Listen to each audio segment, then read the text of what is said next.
start the first topic of our discussion today. As I said, I'm going to break this into three parts. First part is why data science today, why industry needs data science. Okay, I'm going to break this why data science into two parts. One, why industry needs data science, and why as a individual we need to learn data science, right? I'll answer both the parts, industry from the industry point of view and from the individual point of view. Then the second topic of discussion would be like, hey, what exactly is data science?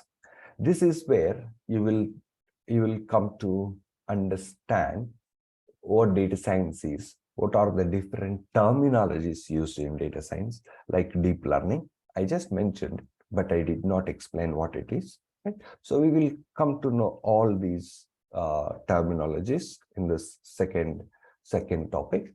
And finally, if one has to become a data scientist, what are the key skills, tools, technologies that we need to learn to become a data scientist? Okay.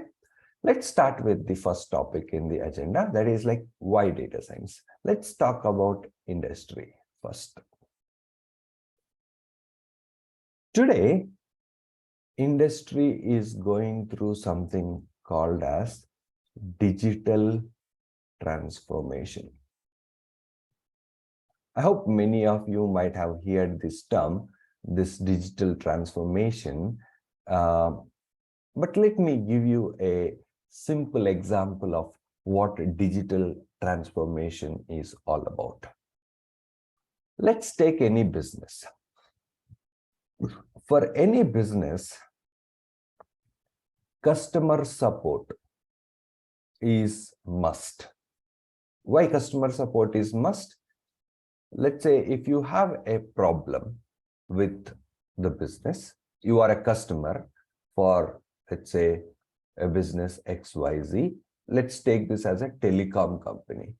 XYZ is a telecom company. You are a customer with telecom, XYZ telecom company. If you have a problem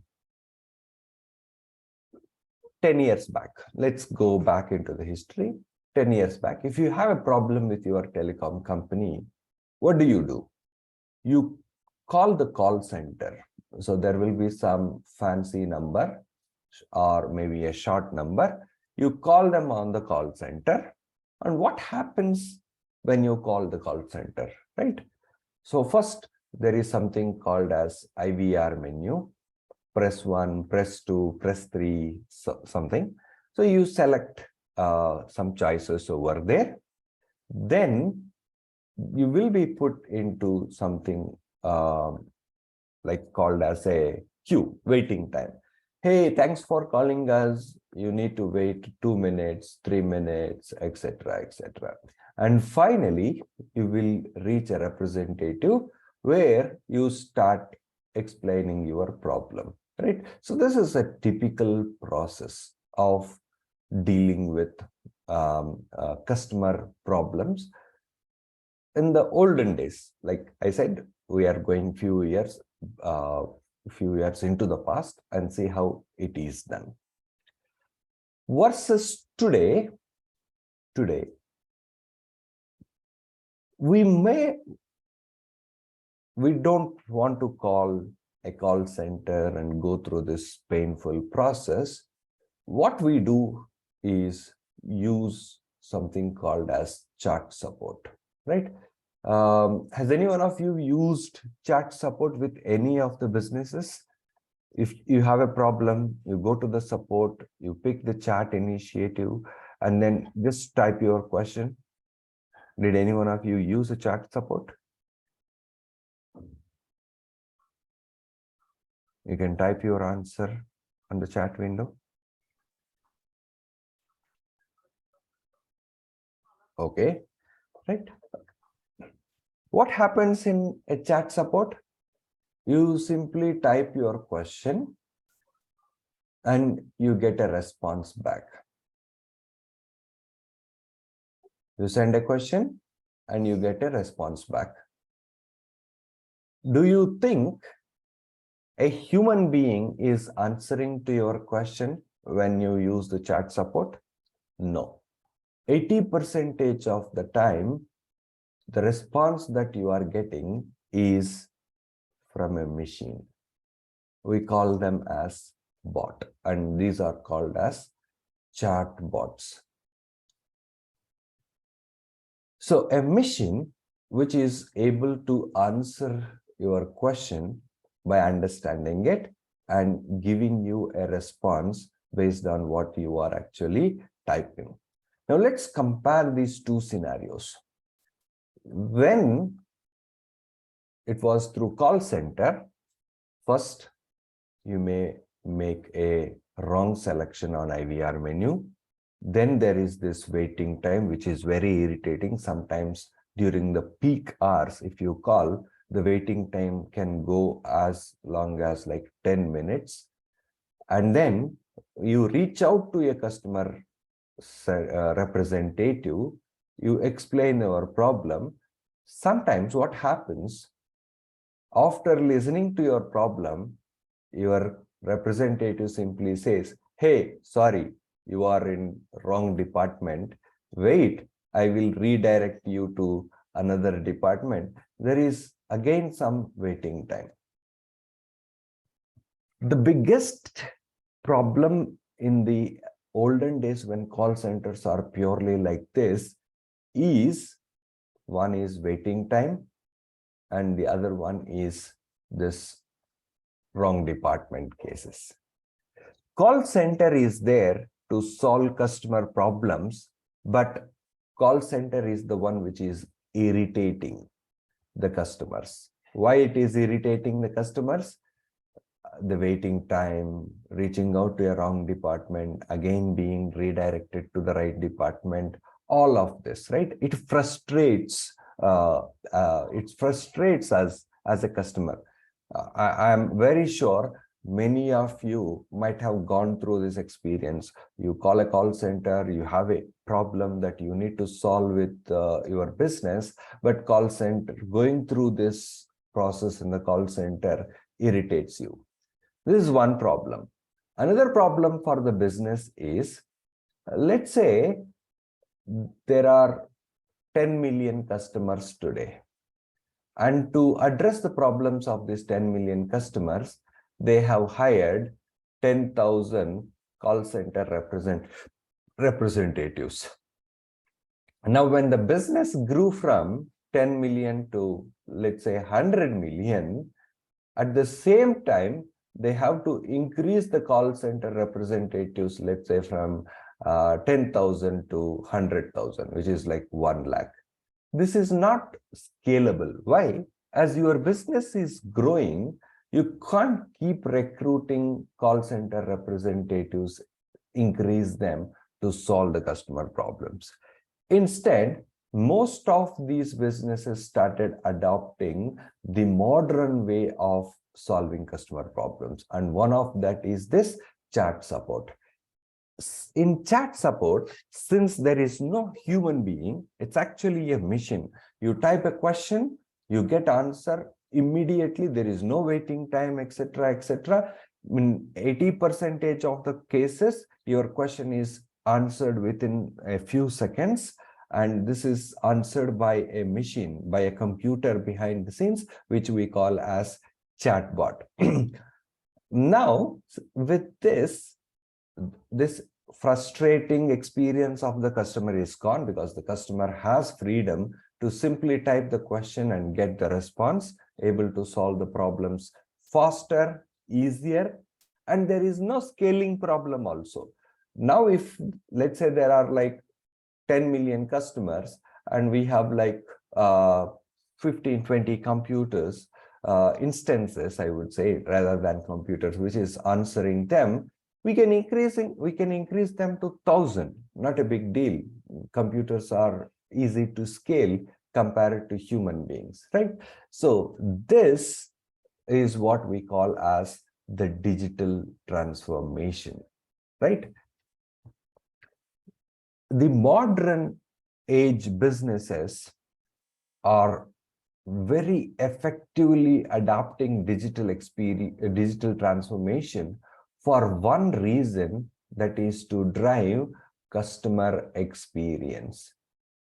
Today, we as a customer, we are not happy just by getting a service or by getting something from our business. What we are expecting is better customer experience. So let me use another example, Zomato. Now, what is Zomato? Why is Zomato there?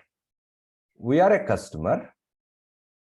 We place an order with a restaurant, and there is a delivery boy.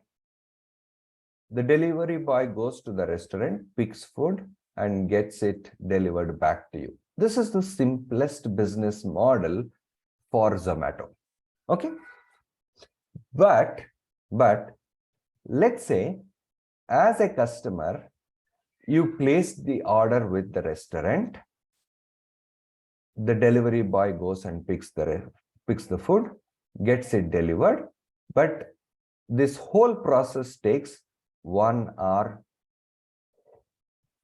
As a customer, do you think you will be happy if it takes 1 hour for your food to get delivered, especially when you are extremely hungry?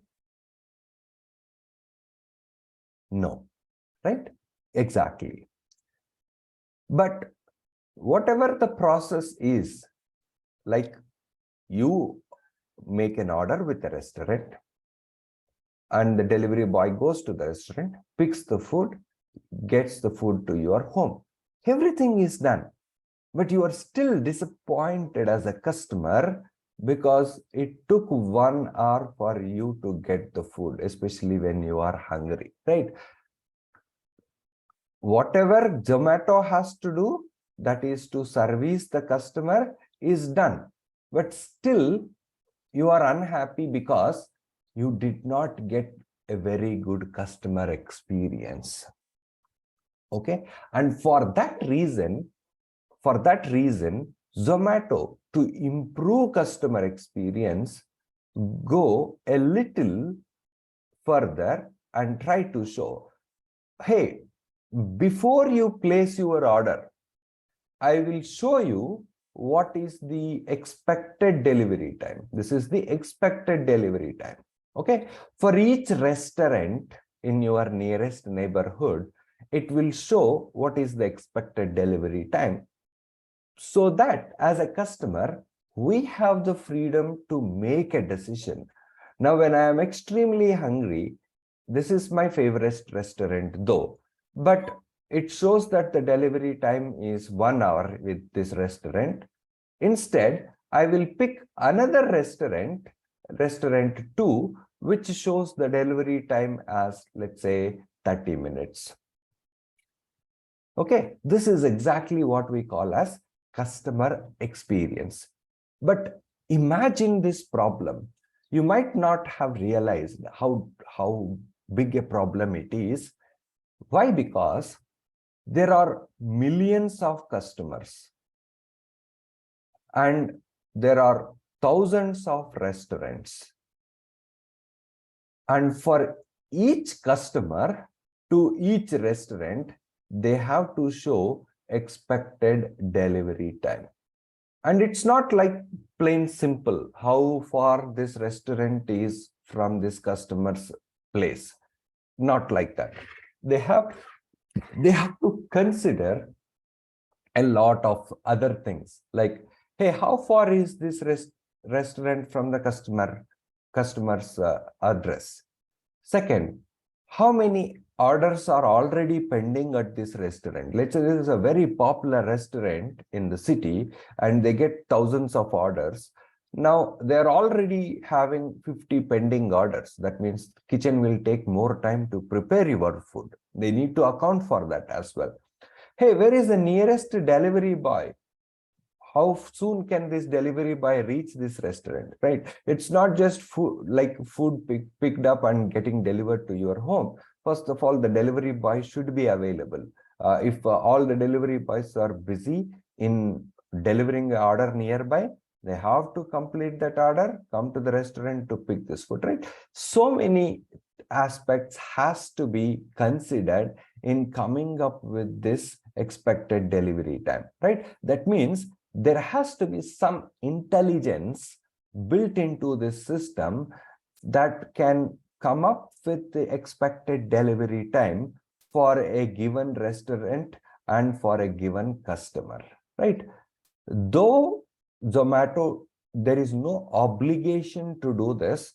Zomato service is take order from customer, place the order at restaurant, send a delivery boy, pick the order, gives it back to the home, customer place. But why Zomato go and try to build something like this that gives a expected delivery time for each and every customer to a given restaurant is to improve the customer experience.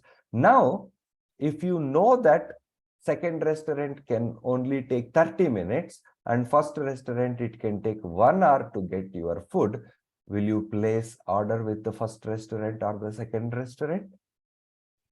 Obviously second restaurant, right? Because it will give you the food in 30 minutes, right? So this is what we call as the customer experience. And to drive this customer experience, every business is heavily relying on this digital transformation. But one of the important aspect of this digital transformation is building intelligent solutions. Right? In the first case, the intelligent solution is a chatbot. By looking at a question posted by a customer on the chat support, it has to come up with the right response to the customer, right? That means it has to have some inbuilt intelligence into it. It should understand, let's say, an English statement and able to come up with a right response without the human intelligence, with some built-in intelligence, right? Even here in this Zomato's example, the intelligence part is for a given customer and a restaurant, using the distance from the restaurant to the customer, looking at the pending orders, looking at the delivery boy availability, they have to intelligently come up with an estimated delivery time, right? So that's why we call these as intelligent solutions. If any business has to build some intelligence into an application, that has to be done through data science. And that's the reason data science is such a very, very important and significant field even today. Data science first came into existence in the year 2012. A professor at Harvard wrote an article in Harvard Business Review claiming that data scientist the sexiest job of 21st century. And this article came in 2012 and we are at 2023, right? For the past 11 years, data science has been one of the top most skill sets in the industry, right? Most of the technologies kind of fades out in a decade's time. New technologies replace them. But data science has been still growing, and the demand for data science is much, much higher today than it was in the past. US Bureau of Labor Statistics estimates that this will grow 15% year over year until 2029, right? So it's not just going to be today. Even in the next decade, data science will play a significant field, significant importance in driving this customer experience, right? Everything that we use today is one way or the other powered by some intelligent applications, intelligent solutions behind the scenes. Something as simple as YouTube. YouTube is a free application, right? You go there to watch some videos. But the moment you watch a video, YouTube recommends you with few more videos. That is either based on your past history or based on the video that you have watched just now. Why do YouTube has to take that pain of coming up with a recommended set of videos? It's a free, right? It's a free usage. Why do they have to really take that pain? That's called customer engagement, right? So if they show appropriate videos that you may be interested in watching them, you spend more time on their platform and they get more opportunity to show you ads, and with that make revenue out of it. And at the same time, instead of randomly throwing a video at you, if they come up with videos that are more that are of interest for you, more appropriate for you, as a customer you will also feel happy, right? So everywhere behind the scenes there are intelligent solutions that are powering these businesses, and those are the intelligent solutions the businesses are trying to leverage in driving the customer experience. Today, as we stand, during the design phase itself, businesses has to start thinking about intelligent solutions. Gone are those days where you have a fantastic software application, you go ahead and launch that into the market. No, not anymore. While that software application is being built, they should also think about, hey, what kind of intelligence it may need, what kind of intelligent features it may need. Let me give you a simple example. WhatsApp. When WhatsApp was designed, the main purpose of WhatsApp is to provide communication between individuals or between a group of people. That's all. That's the main motto of WhatsApp. So you can share, you can chat, you can talk, etc., etc. But slowly people started abusing it. Abusing in the sense forwarding fake messages, sharing hate speeches, right?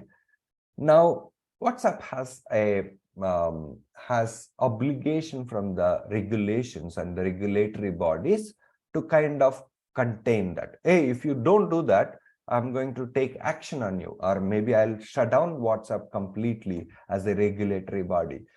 You can't simply ask your consumers, hey, please don't share any fake news or fake messages on WhatsApp, otherwise the regulatory bodies will shut me down. Or you can't simply force them saying that, hey, if you send any fake messages or if you send any content that is violation of our policy, we will take a legal action. People don't care anymore because they know there are hundreds of millions of users and it's not possible for WhatsApp to see who is the user, what they are sending, unless someone who gets offended by seeing the message goes and makes a legal complaint, right? But the obligation is there. Now WhatsApp has this headache. They need to think, depending on the content that is being shared, they have to come up with, hey, is there any fake messages in it? Is there any hate content in it? That means they need an intelligent solution which looks at the content that is being shared, and based on that, it decides, hey, is it a fake content or is it a hate content? If it is so, maybe stop that from being spread and involve the legal department, reach out to the customer to explain, hey, this can't be shared. You can't be doing this. If you do this, we will be taking legal action. So right now, every application or a software piece that is being built, they have to really think about what sort of intelligence it may need in future, right? So that's the reason why businesses are still looking for implementing data science based solutions. Okay, anytime when there is some sort of intelligence built into the system, then obviously that is done through data science. How? We will answer very soon. Okay, next. We answered the why part from industry point of view, why industries need data science. Now let's understand this from the individual point of view. As an individual, hey, why do I need to worry about data science, or why do I need to learn data science? Few years before, let's say, software engineering and data science existed as two different entities. Software engineers are the ones who used to build applications. When there is a need to add some sort of intelligence to these applications, data scientists used to come into the picture. They build some sort of intelligence, and that intelligence will be added as new features onto the application. But today, as we stand, these two industries are kind of like merging, software engineering and data scientists. Why? Because, hey, during the design phase of the app itself, they have to think about the intelligent piece also. Why? Because once the design is complete, and later on this design, if they cannot implement any sort of intelligence, they need to completely change, right? No. And also, there is no time. Say, for example, using the same example of WhatsApp, WhatsApp was built as a software engineering product. It was released into the market and customers started adopting. But when it is being adopted very heavily, that's where these problems arise, fake content, etc., etc. Now, once that problem is realized, WhatsApp has very little time in building some sort of intelligence and adding it to the application. So to avoid that, during the design phase itself, during the building of this application as a software engineering exercise itself, they should also add intelligence part to it. They should think what kind of intelligence can improve this. And that's why these two industries are being slowly getting merged, right? Every application, every service that is being built today has some aspects of intelligence into it. So slowly, data science is also becoming like core software engineering. And that is the reason, being an individual, if you are working in the software engineering industry, sometime today or maybe sometime later down into the future, we will come into interaction with building these intelligence applications. Same way, like, hey, data scientists today are being forced to learn the best practices of software engineer and start think like a software engineer, right? Previously, that is not the case. As a data scientist, their only thing is they need to build some intelligent applications, and software engineers used to worry about how to take those intelligent applications onto the app. Not anymore. Hey, as a data scientist, you should also think about how to add something as a software engineer into an application. So data scientists are being forced to learn the skills of software engineer, vice versa. That way, software engineers will also be forced to kind of learn, hey, what data scientist is, what building intelligent applications is, how to build those intelligent applications. So in future, maybe like few years down the lane, software engineering plus data science just exists as like one single entity. There is nothing like a separate. Every software engineer will know some parts of data science, and every data scientist will know some parts of software engineering, and these two industries are kind of like clubbed together. And that is the reason why, as an individual, we have to be ready for that change to happen few years down the lane, right? At one point in time, whether we are interested or not, we will have to learn, or we will have to pick some data science skills. That's how it is going to be. Not only that, as we learn data science skills, we have significant advantage in the industry. It is still number one industry in terms of job creation. There are like significant amount of jobs. In spite of recession, you go to any job search portals, be it LinkedIn or Indeed, search for topics like data science, machine learning based jobs, you get thousands and thousands of them.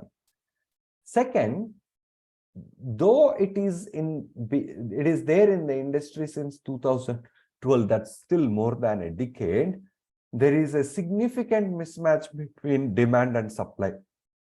There are a lot of open positions, but not enough talent pool available in the market for many reasons, right?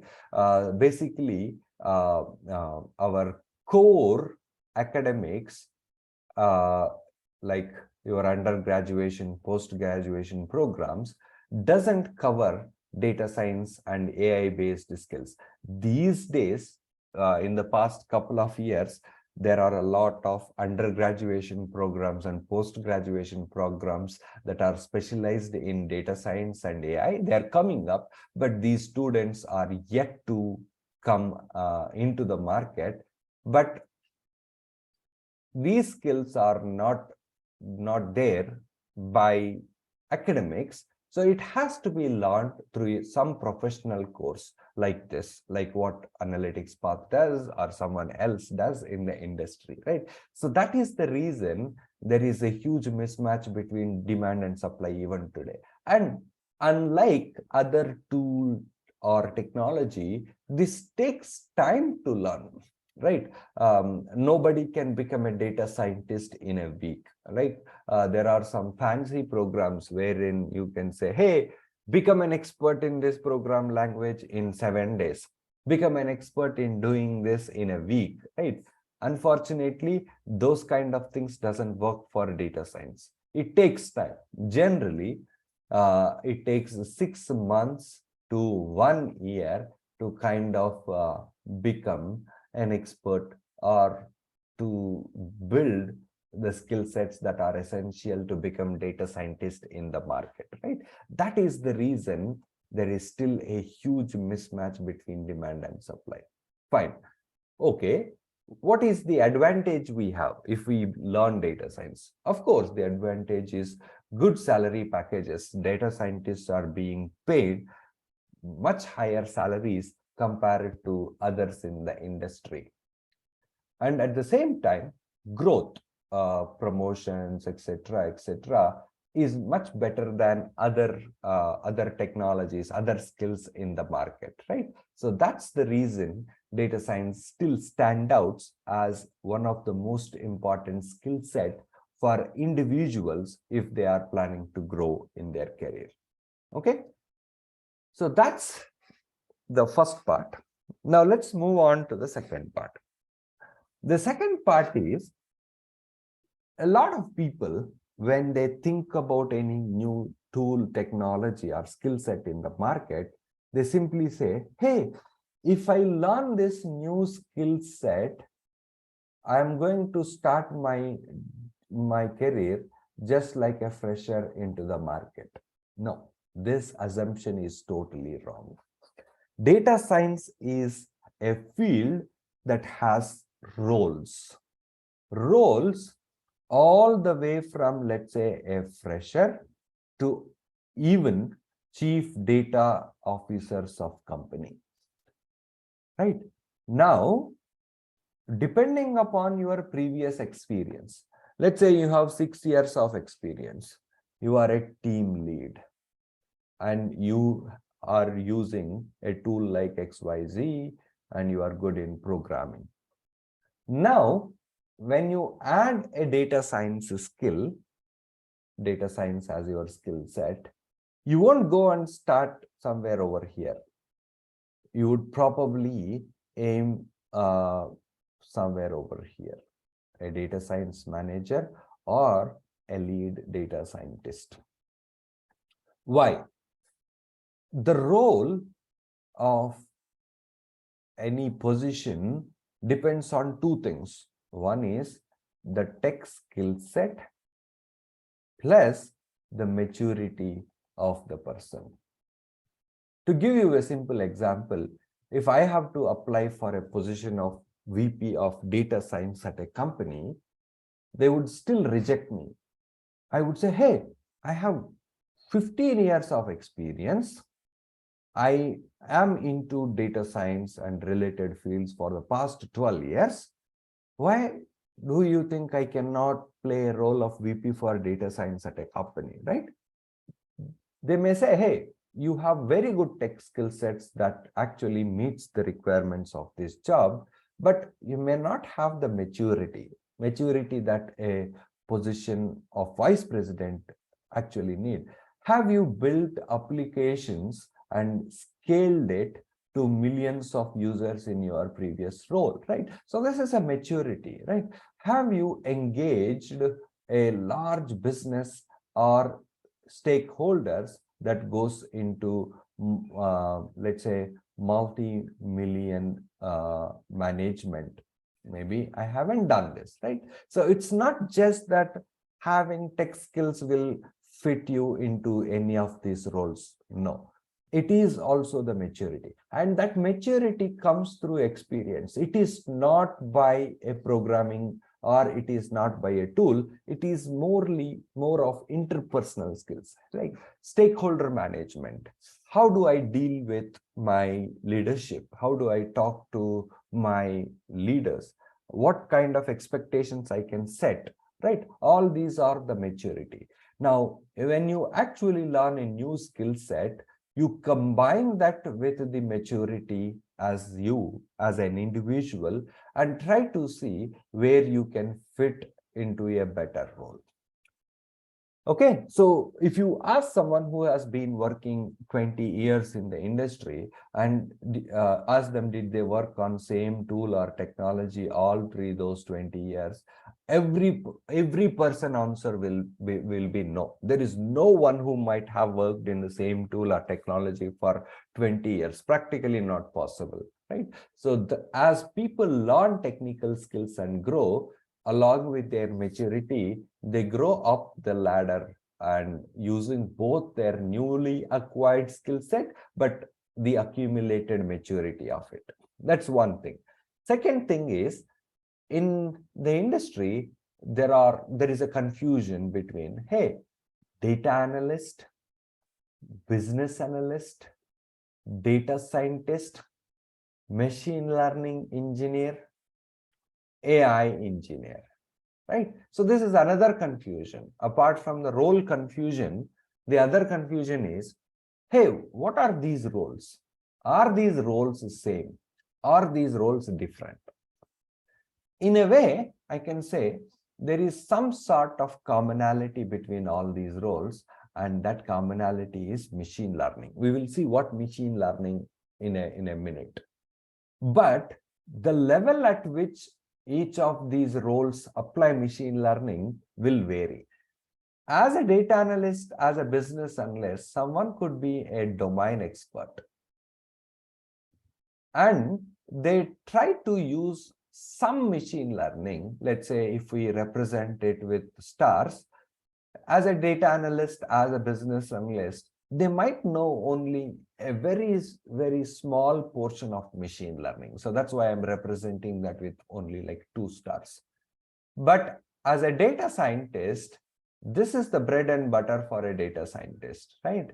As a data scientist, they should know everything in machine learning, right? They should be able to build solutions that are very complex in nature and that involves very different types of machine learning techniques. Let me give you an example for both of this.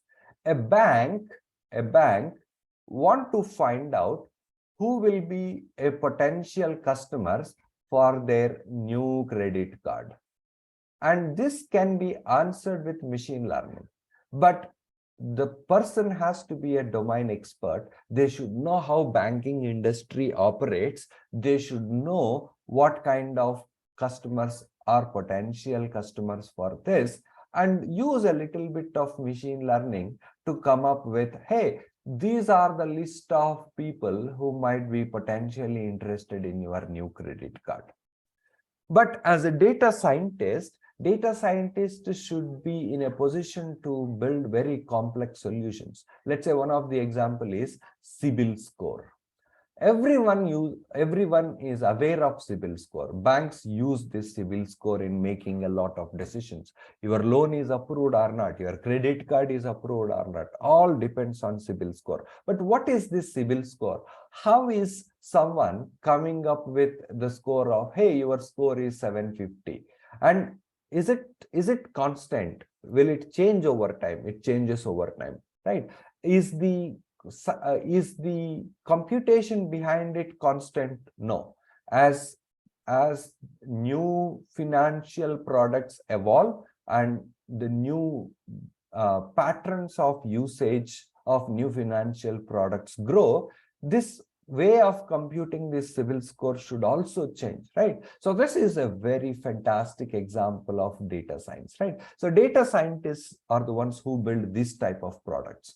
Another example could be a chat bot for any particular business, right? So different types of problems, but data scientists should be widely skilled enough to solve different types of problems that business has. Machine learning engineer, I would say they would know machine learning, but only 3 stars, plus one of the other thing that they need to have is the skills of a software engineer, right? Software engineering plus some bit of machine learning makes it to machine learning engineer, right? So we can build something like CIBIL score, but to make it accessible for different usage, they have to build this like a software engineering product, right? So that's why as a machine learning engineer, they should know both the skill sets, software engineering as well as machine learning. And finally, the most important in current world industry is the AI engineer. They should also learn machine learning. They should learn machine learning in and out, but a very niche field within machine learning, which is called as deep learning. Why? I will explain how they are different in a minute or so, right? So they are mainly using deep learning. For example, this AI applications are into 2 important technologies today. One is called as computer vision, and another one is like natural language processing. Your Amazon Alexa, your iPhone Siri, your chat bots, our latest industry revolution called Chat GPT. All these are examples of NLP. On the computer vision side, let's say your face recognition system, self-driving cars, auto check-in, auto checkout into industries, right? All these are examples of computer vision. Computer vision deals with images, videos, voice,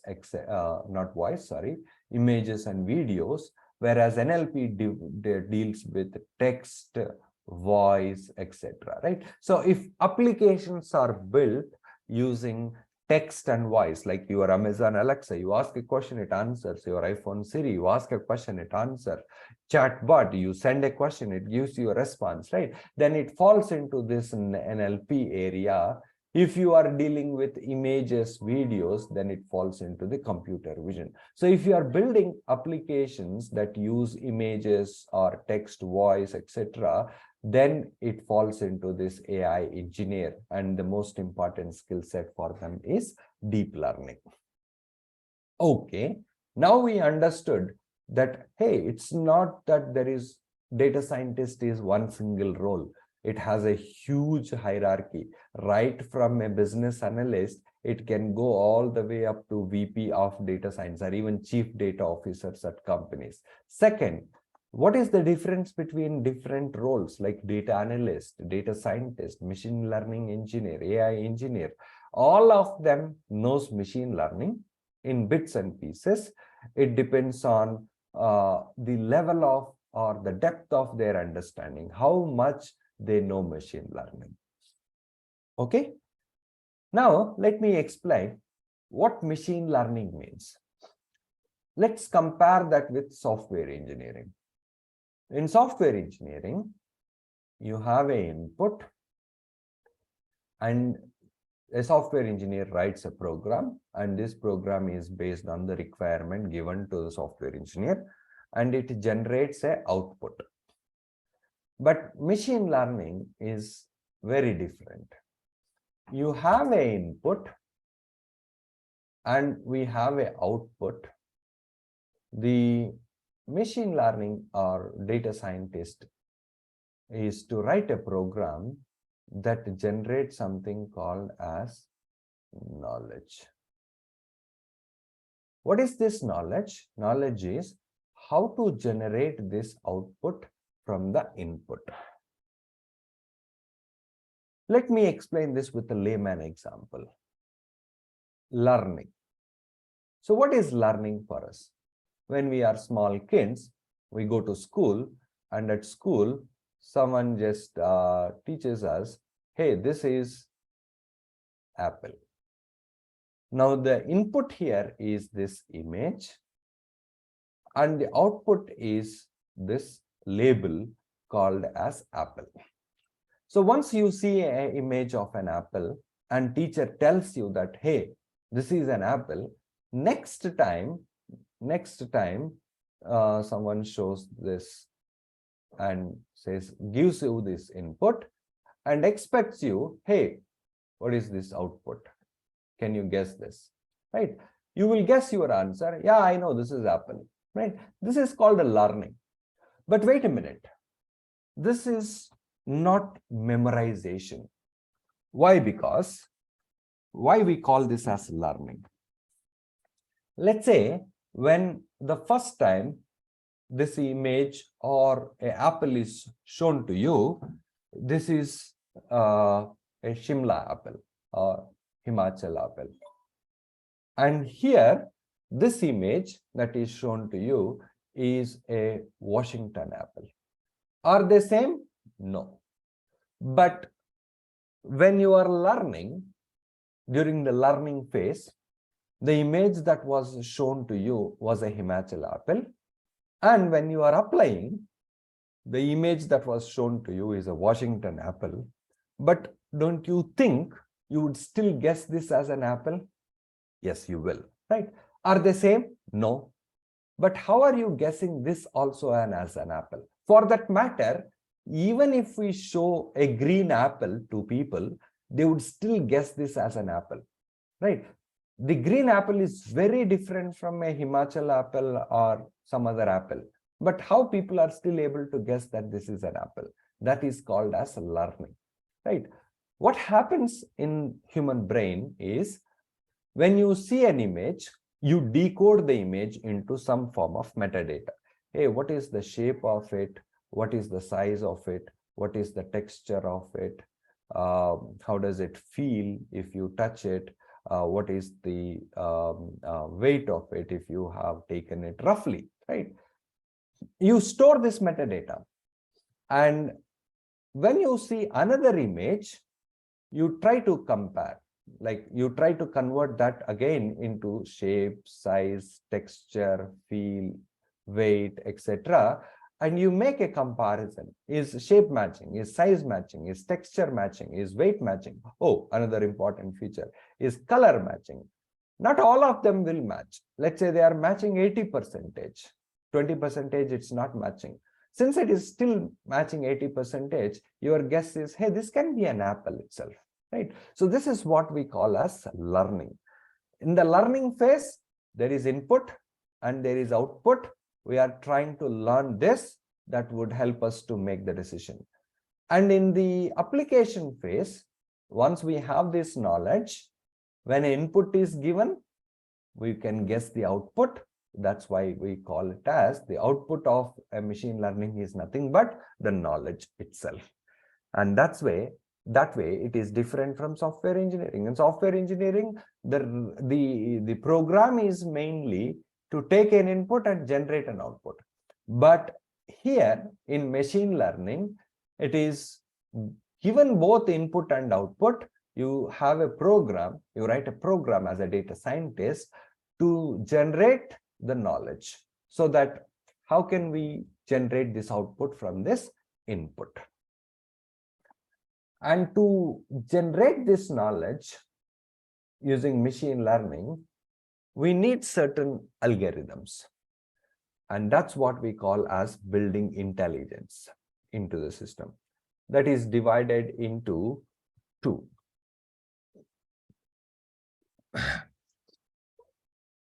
The traditional, or what we call as the traditional machine learning, and a very niche field within machine learning, which is called as deep learning. Traditional machine learning is built using topic like statistics, data mining, etc. And they are good in dealing with structured data. Data that looks like this, let's say rows and columns. Deep learning is purely based on a concept called as neural networks.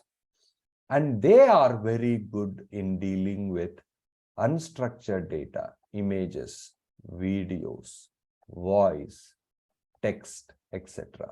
Right? So in simple terms, deep learning is a subset of machine learning. When we are learning from images, videos, voice, text, which is unstructured data, we use a specific set of algorithms that are built on concept of neural networks. That's called as deep learning. When we are learning, for example, this CIBIL score. Now, to come up with a CIBIL score of a person, hey, what is the age of the customer? What is the salary of the customer? How many dependents are there? Right? So for a given customer, it is stored in rows and column. This is customer number 1 row. What is the age of the customer, salary of the customer, dependents of the customers, etc., etc. And finally, let's say the column called as the score. Given this input, hey, what is the score of this person? The score is the output, right? So that is a structured data problem. And in structured data problem, we use traditional machine learning techniques that is built using statistics, data mining, etc., etc. But when it comes to unstructured one, face recognition system, when you buy a new smartphone, when you are setting up your smartphone, it takes a scan of your image, your face. Then every time when it has to unlock, it takes another one, and they tries to compare these two images. Are they matching? Yes. Then unlock the phone. If no, then let's say no, try again, right? But will they exactly match like this? No, it is like how much it is matching, 80%, 90%, right? So this type of things is done through deep learning, which is built on a subset of machine learning techniques that's called neural networks, right? Now you understand the terminologies. Data science is nothing but building intelligent applications. And in a way, people can simply call it as AI also. But it is done through one of the important technologies that's called as the machine learning. It's actually a science, not a technology, right? So the science behind it is machine learning. How can we help a machine to learn? How can we make a machine to make decisions like a human being? So that's what we call as machine learning. And the classical machine learning, the traditional machine learning, is built using these concepts, and the niche field within machine learning, which we call as deep learning, is built using neural networks, right? I guess by now you have familiarity with all the terminologies that is used in the field of data science. Now, moving to the last part of our discussion, hey, now we understand why companies need data science. Fantastic.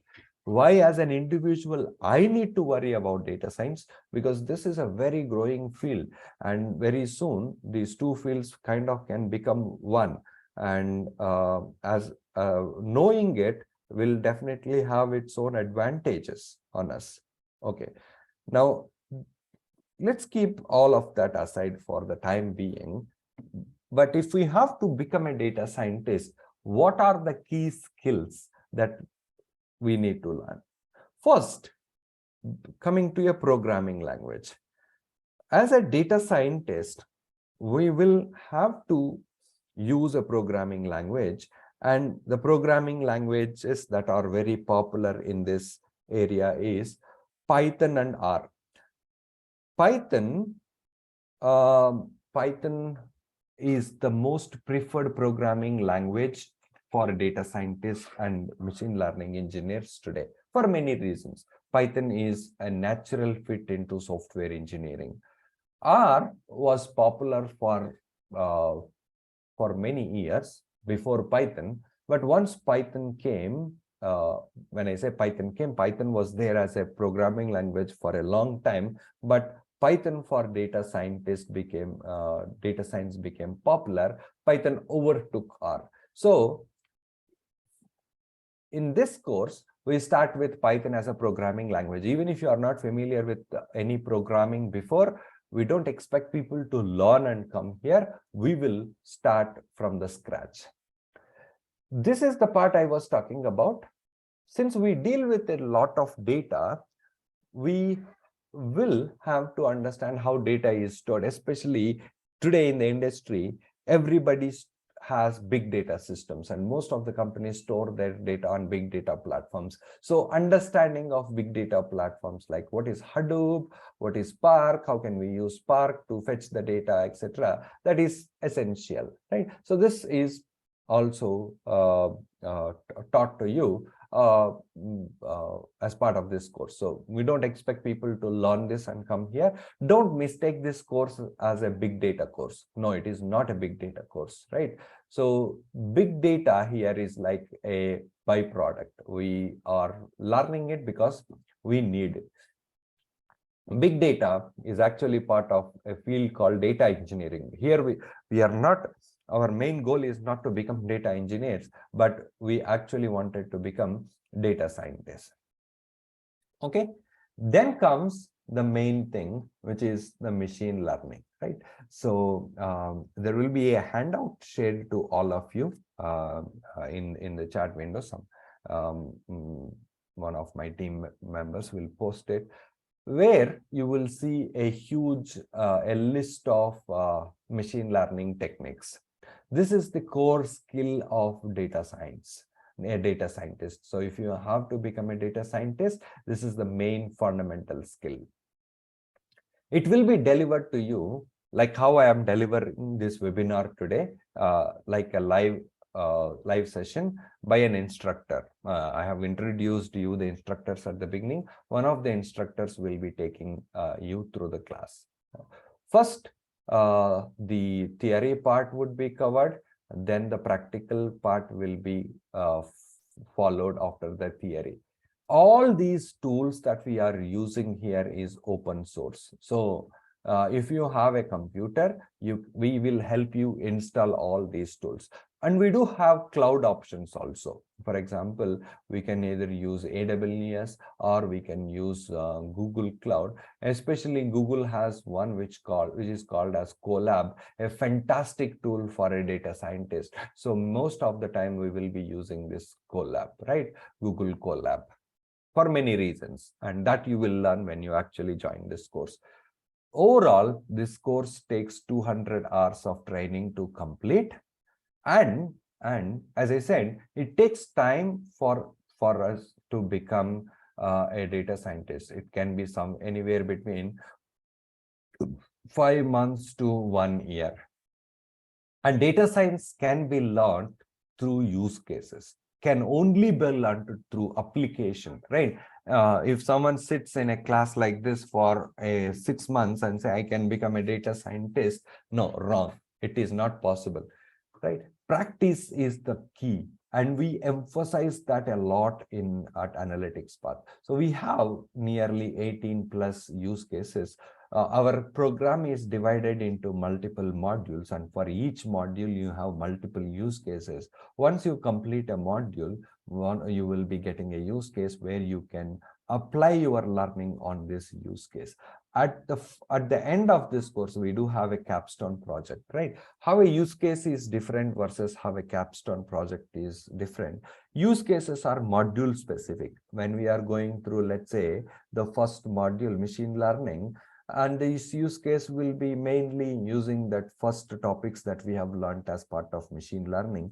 But capstone project is much broader. Like when you go to an industry, when a problem is given to you, how do you think like a data scientist, and how do you solve the